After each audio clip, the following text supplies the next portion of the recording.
What's up, everybody? Today I'm here to do my February reading wrap up. I'm going to be talking about all the books that I read this month in the order that I read them in. And some of these books kind of overlap one another a little bit. Sometimes I'll start reading another book before I'm finished with another one. Or if I'm reading like a short story collection, sometimes I'll read through it like periodically a few stories here and there while I'm reading another novel. But for the most part, I'm going to be going through these in the order that I read them in. And we have a total of 18 books to cover. I read a total of 18 books this month. So I won't be spending a lot of time giving a detailed review for each one, simply to keep things somewhat brief. I'm sure you guys don't want to see me do a monthly reading wrap-up video that's like an hour long. And I certainly don't feel like sitting here for an hour giving a detailed explanation of each book. So I'll be going through these pretty quickly. And let's just jump right into it. So, the very first book that I read this month is Thuvia, Maid of Mars. This is book number 4 in the Martian Tales series by Edgar Rice Burroughs. And look at this cover. I absolutely adore this cover. This is honestly might be one of my all-time favorite covers. Definitely my favorite cover from this series. You have Thuvia here looking all seductive with her great big bant to protect her. The Bant are like the lions, the Martian version of lions on Barsoom. In the book, you can't really tell from the picture, but in the book, I think they are described as having 10 legs. And then Thuvia has like some kind of power over these lions. She's able to sort of communicate with them. She's kind of like able to master these lions, and they sort of protect her in the story. So yeah, the cover art is also kind of faithful to the story. It's not just clickbait, but yeah, gorgeous cover. Unfortunately, this is probably my least favorite of the Martian Tales series thus far. It's not a bad book. This one follows Cthorus, son of John Carter, and it pretty much goes down the son of Tarzan route. In the Tarzan series, book number 4 is known as the Son of Tarzan, and it's literally this book where it follows the son of our main hero and main protagonist of these series, and it's just very formulaic, and the son of our hero just happens to inherit all of the powers and strength and prowess of our main character, our main hero of the story, and he basically has to go and rescue the love of his life, Thuvia, who has been kidnapped and being held hostage. And then there is also a lost civilization of Martians in this book who are imaginary, and they exist by thought and the power of imagination. And that was a bit weird. I wasn't really a big fan of that. So yeah, Thuvia, Maid of Mars, not a bad book, but probably like my least favorite so far in this series. I gave it like a 2.5 out of 5 stars. But yeah, amazing cover. The story was just a little bit of a letdown. So yeah, that was the first book I read this month.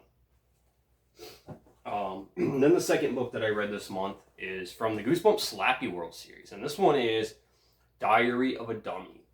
This one was actually a bit of a surprise. This is one of the better Slappy books in the Slappy World series, I would say. It feels a bit more unique. It's not just following Slappy and his usual antics. This one kind of veers off from the typical Night of the Living Dummy formula. They basically discover Slappy's diary, and in his diary, he says that he's looking for gold. He's on the hunt for this lost treasure, this gold. And the kids kind of follow this diary and are sort of looking for it themselves, which leads them into the final act to where they go to like this haunted house, or supposedly haunted house, where they think this gold is being hidden. And what transpires in this haunted house in like the final act of the story is actually quite terrifying, quite insane. And what I liked about it is that it wasn't necessarily the result of Slappy. Even though Slappy is a large part of this story, he's not like the center of it. There's a lot more going on here, which I really like. This one really feels like a breath of fresh air. Definitely one of the better Night of the Living Dummy or Slappy books in this series. I didn't quite love it. I think I also gave this one like a 2.5 out of 5 stars. Yep, 2.5. But yeah, the final act of this one was pretty cool. So yeah, that's Diary of a Dummy, the second book I read this month. The third book I read this month is book number 6 in the Tarzan series. This one is Jungle Tales of Tarzan. And I love this book. This one was so much fun.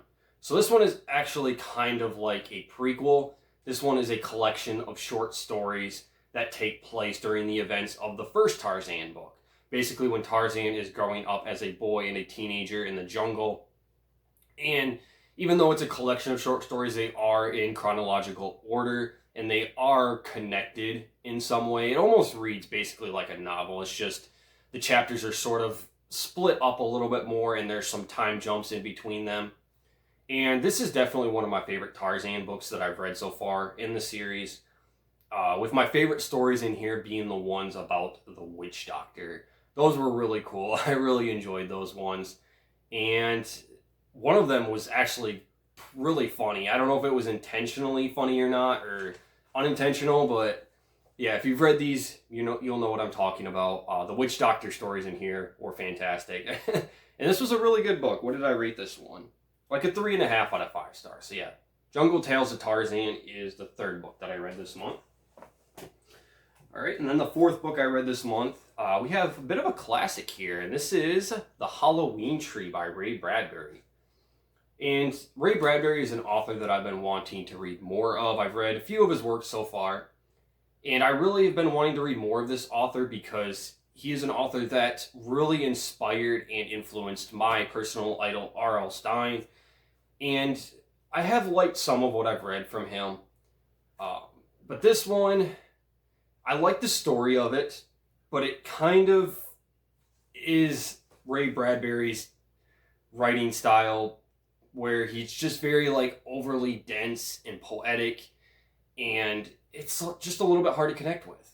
There's just something about his writing style that doesn't always click with me. It feels more like a prose poem than an actual story.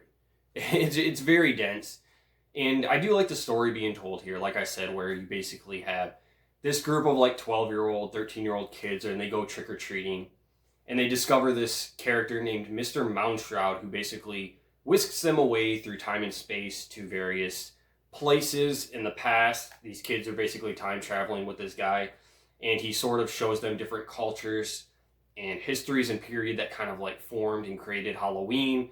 And all the while this is taking place, they are also simultaneously trying to rescue their one friend who is sick and being attacked by different creatures and people as they are visiting these different events throughout history.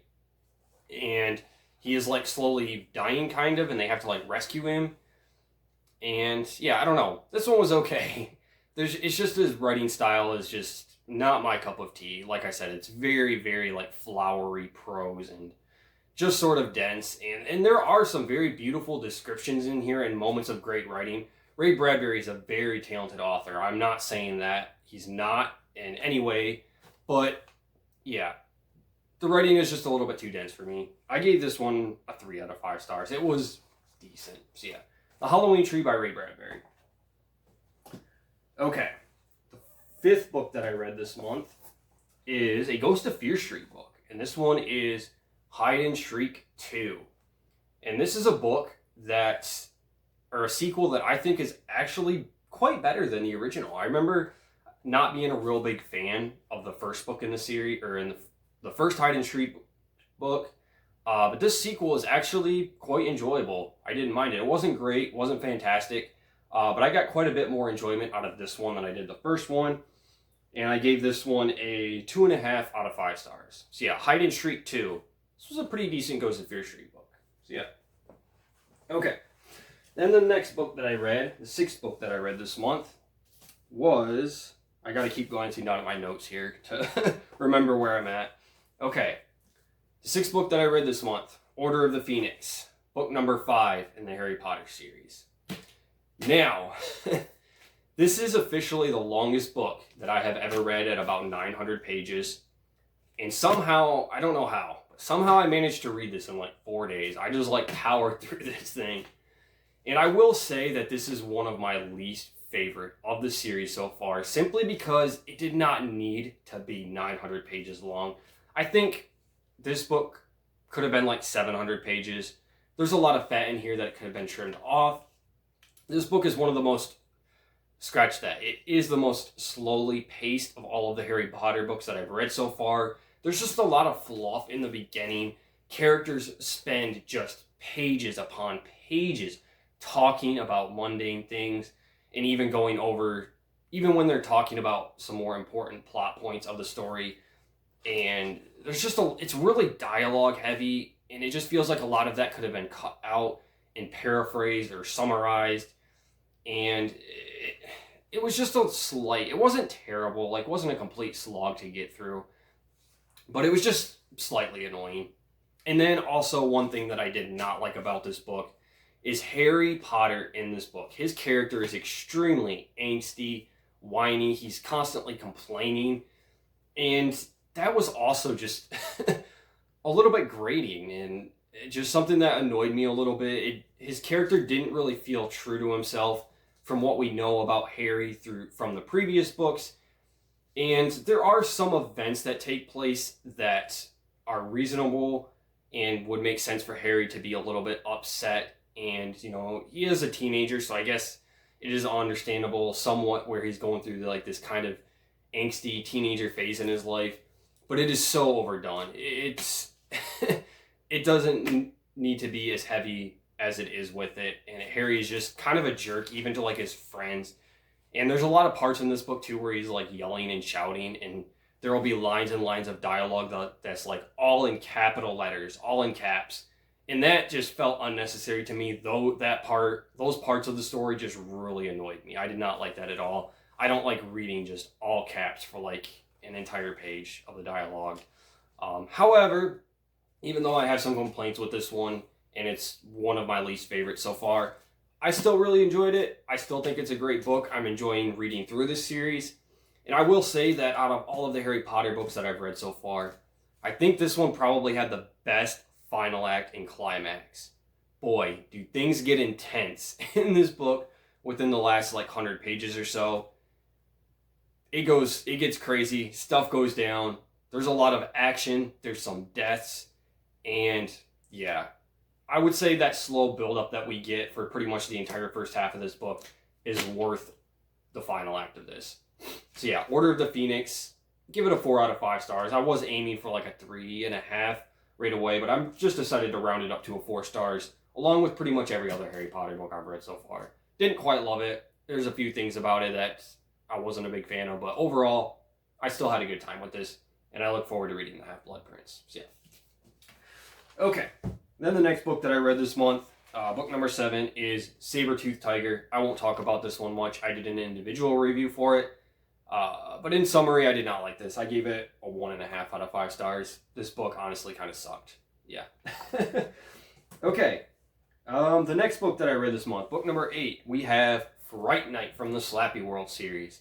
I actually quite love this book. This book was really enjoyable. However, this is not your typical Goosebumps book. It's not even really horror. It's not scary at all. This one is pretty much play for laughs. This is a straight up comedy book, but it's done really well. This book got me to chuckle a few times. It's pretty clever, and this is definitely one of the best actually, Slappy World books that I've read so far, and I gave it a high 3 stars, kind of like a 3.25 out of 5. So yeah, Fright Night. This is the very last book in the Slappy World series, and it was pretty good. I recommend this one. So yeah. Okay. I lost track where I'm at. I think this is the 9th book that I read this month.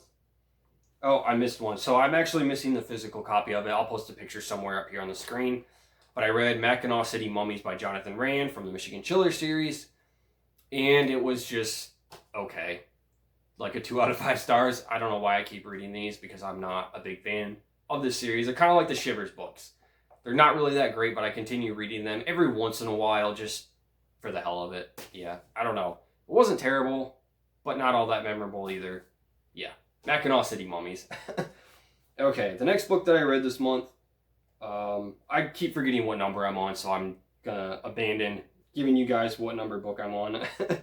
But the next book that I read is Into the Land of the Unicorns by Bruce Colville. And I've been wanting to read more by Bruce Colville. I believe this is the 3rd or 4th book that I've read by him. And everything that I've read by this author, I've enjoyed. I have not read a single bad book by him. I have quite the collection of his books already, and I just go through and read one every once in a while. And this one is the start of a fantasy series by Bruce Colville. I believe this is the first out of 4 books, I want to say. I believe there's 4 books in this series. And this one was pretty decent. I didn't quite love it. It's basically about this girl that ends up in this fantasy land, and there's this unicorn known as Lightfoot, I think his name is, or I forget what his name is. Yeah, Lightfoot, he's a unicorn, and there's these goblin-like creatures, and I don't know. my brain is like just failing me right now. I don't remember everything that happened in here. It's a typical kids like fantasy story, but I do like the fantasy genre a little bit, and I will probably read the sequels to this book at some point. Even though I didn't quite love this, it was still decent. I had a fun time with it. It was like a 3 out of 5 stars. Nothing amazing, but it was all right. Yeah, Into the Land of the Unicorns by Bruce Coville. Okay, then the next book that I read this month is Kin by Keelan Patrick Burke. This is a book I uploaded a short on, and this is a book that I was going to do an individual review for because I just loved it so much, but I didn't quite get around to it. And this is a book that I don't really want to talk much about the plot. I don't really want to give anything away about the story of this, or what happens, or even what it's about. It's advertised on the back that, in the spirit of such iconic horror classics as The Texas Chainsaw Massacre and Deliverance, Kin begins at the end and studies the possible aftermath for the survivors of such traumas upon their return to the real world, the guilt, the grief, the thirst for revenge, and sets them on an unthinkable journey back into the heart of darkness. I feel like that's a pretty accurate description of what you might expect with this book. And the reason I'm kind of remaining vague and don't want to talk about this one much is because this is a book that I highly, highly recommend. And I don't want to give anything away. I think this is one that you need to go into blind or somewhat blind and just experience it for yourself. Now, this is my favorite horror novel that I've read that's come out within the last 20 years. I believe this was published around 2012, around there. And I absolutely love this. I gave it a 4.5 out of 5 stars, almost a perfect score. And if you guys know me, I'm a bit of a harsh critic. I rarely ever hand out 5-star ratings. And a 4.5 out of 5 stars for me is a very, very high rating. It wasn't quite perfect. This book is split up into 3 parts. And I think part 1 is the best. Part 2 and part 3 weren't quite as good. Still very good, but just not quite as powerful and impactful as part 1 of this book was. But yeah, this book is absolutely incredible. I will say too that go into this knowing that it's very much not quite extreme horror, but it's borderline extreme horror. There's some disturbing stuff in here. It's very violent. It's not afraid to get pretty graphic and gory at times. Just know that going into it, be warned. And it's not just a violent, bloody, horror novel. It's very deep and emotional as well, and got me not crying. It didn't get me to cry or anything, but it got me right in the feels. I was very invested in this story. I really cared about the characters. And yeah, this book is kind of traumatizing. It's a very sad, sort of tragic story. It really spends a lot of time in character development.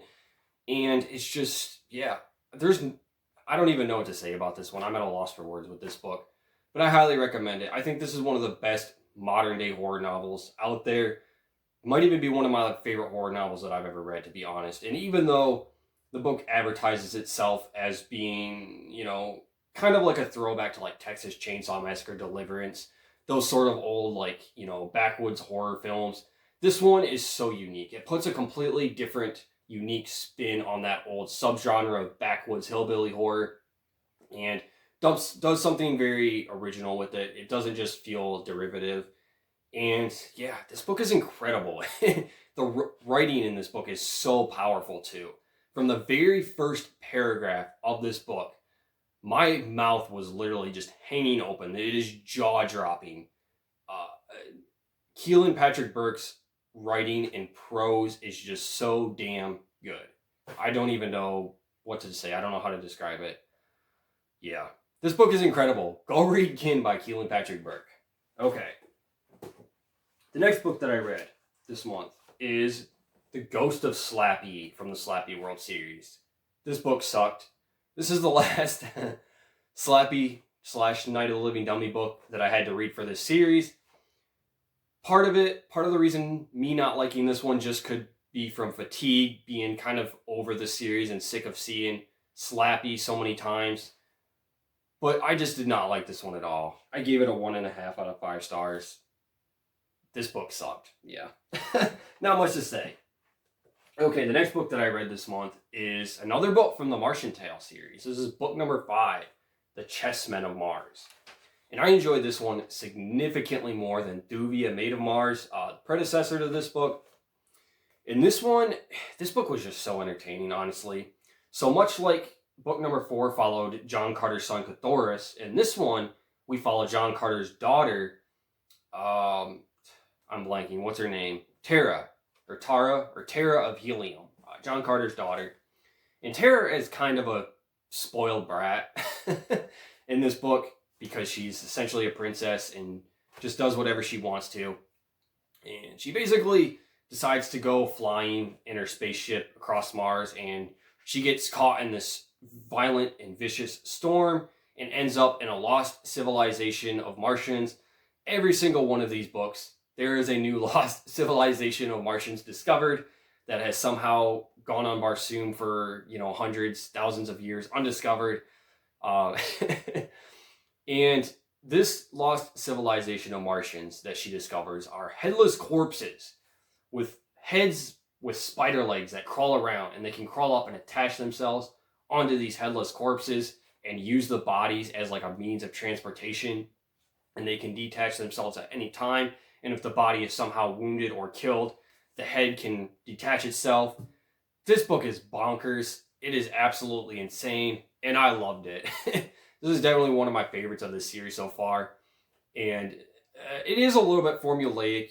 There is a character in here, I forget his name, who is a love interest of Tara, and he is basically setting out to rescue her from this lost civilization where she is captured and, of course, being held hostage, and her hero has to come and rescue her. But Tara isn't some just helpless, damsel in distress. She's pretty tough herself, and she fights back and kills, several enemies. She's not completely helpless. And then after she is rescued from this lost civilization of headless corpses, they're known as the Chaldanes, I believe. Her and then her lover, her hero, get swept up and lost, and then discover another lost civilization of Martians where, I forget the names of them, but they basically play this game of giant chess, hence where the title comes into play. And in this game of chess that they play, they are playing themselves, these actual Martians, these living beings, and their leader directs them to different spaces. And this game of chess is a little bit different from how we know chess to be. And there's even an entire page in this book that describes the rules of the game. It's very intricate. And basically these Martians are commanded to move to these spaces, and when they meet on a space with the opposing Martian on this game board, they basically have to fight to the death. So this big giant game of chess takes place in this gladiator style coliseum where these Martians are fighting to the death. And this idea was so damn entertaining. So much fun. I love this part of the book. Unfortunately, it is glossed over a little bit. Doesn't take up as much of the story as I would have hoped, especially with it being advertised in the title and on the cover. But it was still by far the most entertaining part of this book, and I loved it. This book was great. I rated it a 3.5 out of 5 stars. One of my favorites of the Martian Tales so far. So yeah, that's book number 5 in the Martian series, The Chessmen of Mars. Okay, the next book that I read was The Animal Rebellion, part of the Shivers series by M.D. Spencer. And this is the last Shivers books that I own in my collection that I have not yet read, so it might be a while before I read any more of these, which is fine with me because, yet again, we have another very mediocre book. I gave this one a 2 out of 5 stars. Not quite as terrible as some of the other Shivers books that I've read, but not really anything special either. I don't have much to say about this one. The Animal Rebellion, part of the Shivers series, book number 4 in the Shivers series, as a matter of fact. So yeah, 2 out of 5 stars. Okay. The next book that I read this month, is The Howling by Gary Brander. And I won't talk much about this one. I did an individual video for this talking about the book and then comparing it to the movie, so I won't go into much detail here. But this book was just kind of okay. I didn't quite love it. I was hoping for something a little bit more for being as iconic as this werewolf novel is. I gave it a 2.5 out of 5 stars. Not bad, not really that great either, just kind of okay, somewhat decent. So yeah, that's The Howling. Okay, and the next book I read this month is, actually this is book number 16, and that is 13. This is part of the Point Horror series. And this is a book I've had for a while, and I actually wanted to start reading it sometime back, like last year or a couple years ago. I don't remember, and I fell into a reading slump at the time and put this on hold.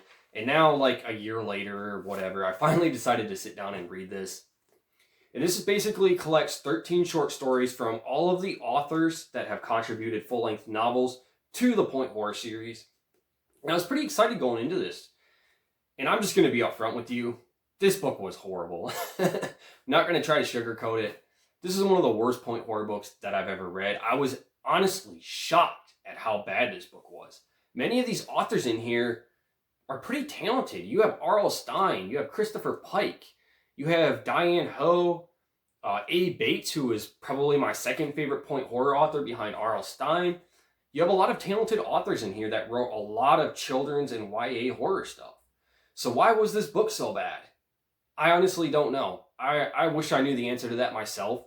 I think maybe the part of the reason is this was just kind of conjured up by Scholastic, or the editors at Scholastic. They're like, you know, let's pump out another Point Horror book to make some money. Let's gather all the writers together and put together a short story collection. Maybe the authors were on kind of a tight deadline. They didn't really have a lot of time to invest in these. A lot of the short stories in here felt like the ideas didn't really have enough page space or breathing room.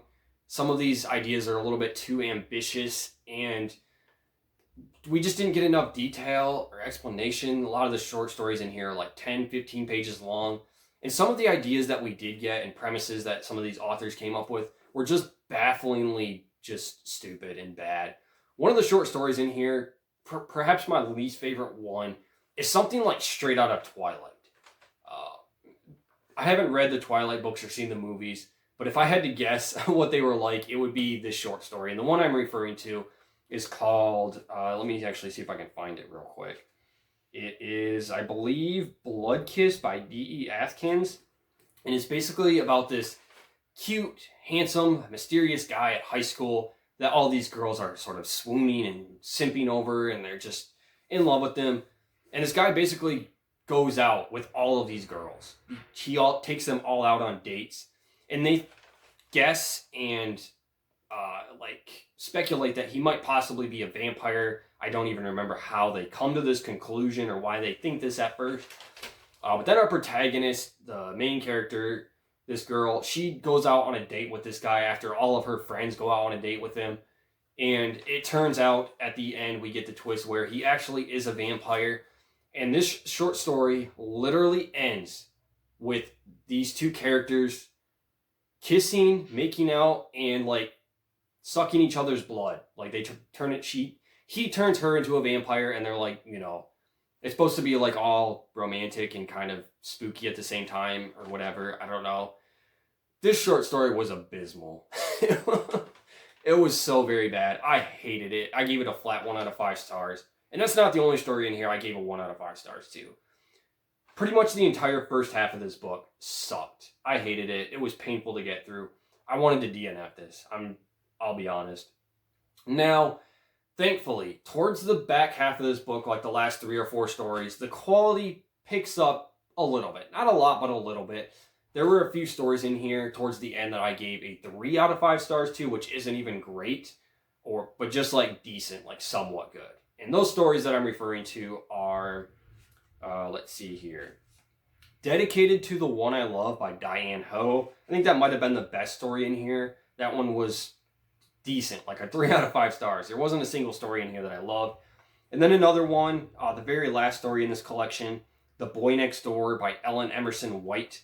That one was okay too, decent, like another 3, kind of a high 3 out of 5 star story. And then the one by R.L. Stine, the one I was looking forward to the most, obviously, you know, he's my favorite writer in here. His story in here is called The Spell. And even that story wasn't that great. It had kind of a cool idea to it. I like the twist ending of it. But it felt too short. It felt like it needed more explanation, more breathing room. There's just a lot of unanswered questions with it. I gave that one like a 2.5 out of 5 stars. It was okay. You know, not nearly as bad as some of the other stories in here, but not really all that great either. So yeah, towards the end, there's a few decent stories, but pretty much the first like 7 to 8 stories in this book are trash. Not even just mediocre or average, but straight up trash. So yeah, overall, 13. This book gets a flat 2 out of 5 stars. One of the worst point horror books that I've read.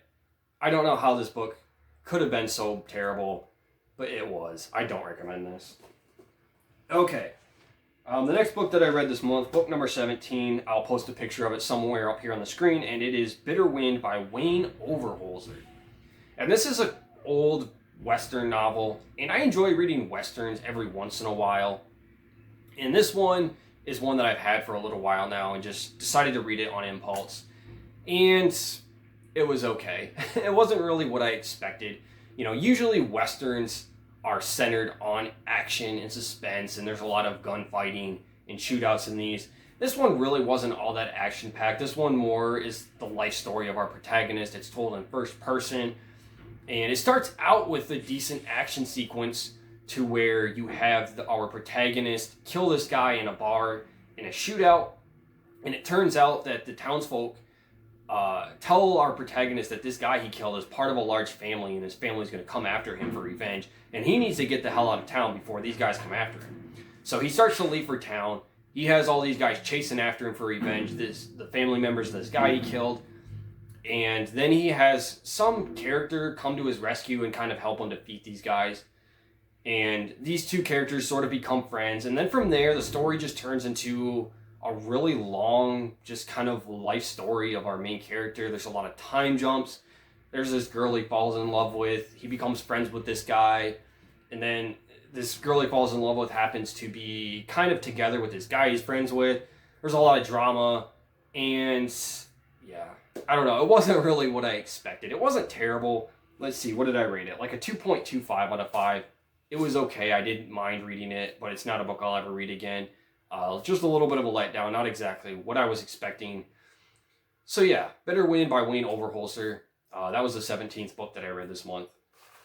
And then the very final book that I read this month, book number 18, is 5th Grade Zombies. This is book number 14 in the Slappy World series. And this is also the very last Slappy World book that I needed to read for the series. So I have now finished reading through this series. Expect to see a ranking for these sometime very soon here.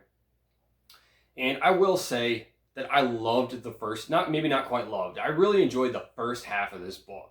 It's basically a ripoff of The Scarecrow Walks at Midnight from the original 62 series. It's pretty much copy and paste from that book. Our main character goes, from the big city to live with his family for a while, his relatives, out in this farmland, this isolated small town out in Wisconsin. And there's a lot of scenes in the farm and then the cornfield. And there's some nice atmosphere and description in this book. It's pretty well written for like the first 50 pages. There's one really creepy scene in here where our main character is lost in the cornfield and he feels someone or something like grab him by the shoulders, and he turns around and there's nothing there. And that scene actually creeped me out a little bit. Unfortunately, the last final act of this book and the twist ending is awful. This book completely falls apart. We get some explanation as to what's going on with the whole zombies thing. Throughout the book, our character thinks he sees some kids in the cornfield, and he suspects that there's zombies around. He tries asking his family members and his friends in this small town about this, and nobody's really telling him anything.